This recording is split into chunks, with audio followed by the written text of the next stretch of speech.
এখন কিন্তু আমি এসে পৌঁছালাম প্রায় 14,140 ফিট উঁচুতে, ইন্দো চায়না বর্ডারের একদমই কাছে। আর এই জায়গাটাকেই বলা হয় নাথুলা পাস। এখানে কিন্তু বেশ ভালোই ঠান্ডা। আর এই যে আমার সামনে যে লাল কালারের বিল্ডিংটা দেখতে পাচ্ছেন, এটা কিন্তু ইন্ডিয়ান কনফারেন্স হল। ভারতীয় সৈনিকরা যখন চায়না সম্পর্কে কোনো ব্যবস্থা গ্রহণ করে, তখন কিন্তু এই হলটা থেকে তার ডিসিশন নেওয়া হয়। আর ওই যে দূরে যে সবুজ কালারের টিনের ছাউনিগুলো দেখতে পাচ্ছেন, ওদের কাছে সিঁড়ি বেয়ে উপরে উঠে উঠে সেই নাথুলা পাসে যাওয়া যায়। মানে ওখান থেকে চায়না বর্ডারটাকে একটু হলেও দেখা যায়। প্রায় এখান থেকে 350 থেকে 400 সিঁড়ি বেয়ে তারপর কিন্তু দেখা যায় সেই চায়না বর্ডারটা।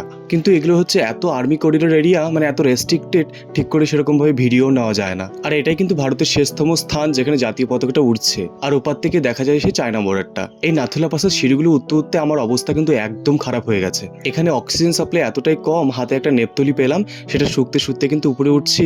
নেপতলি শুকার ফলে একটু হলে অক্সিজেনটা পাওয়া যাচ্ছে। বছরের অন্যান্য সময়গুলোতে কিন্তু এই নাথুলা পাসটা একদম পুরো বরফে ঢাকা থাকে। এই যে পাহাড়গুলো যে দেখতে পাচ্ছেন সামনে, সেগুলো কিন্তু কিছুই দেখা যায় না, পুরো বরফের সাদা চাদরে ঢাকা থাকে। আর উপরে যে একটু করে কাঁটাতারে ঘেরা দেখা যাচ্ছে, সেটাই কিন্তু আমাদের ম্যাকমোহন লাইন, মানে ইন্ডো চায়না বর্ডার। আর সামনে যে সাদা কালারের বিল্ডিংটা, সেটা কিন্তু চায়নাদেরই কনফারেন্স হল। আর ওই যে দূরে যে দেখা যাচ্ছে সাদা বিল্ডিংগুলো, আর এই পাশের বিল্ডিংটা, সেটাও কিন্তু চায়নাদেরই হল। আর এখানে শুধু রেড কালারের যে বিল্ডিংটা, সেটাই আমাদের ভারতীয়। ছোট থেকে নাথুলা পাস সম্পর্কে এত পড়েছি, আর আজকে কিন্তু সিকিমের উত্তর প্রান্তে এসে সেই নাথুলা পাসের দেখা মিলল।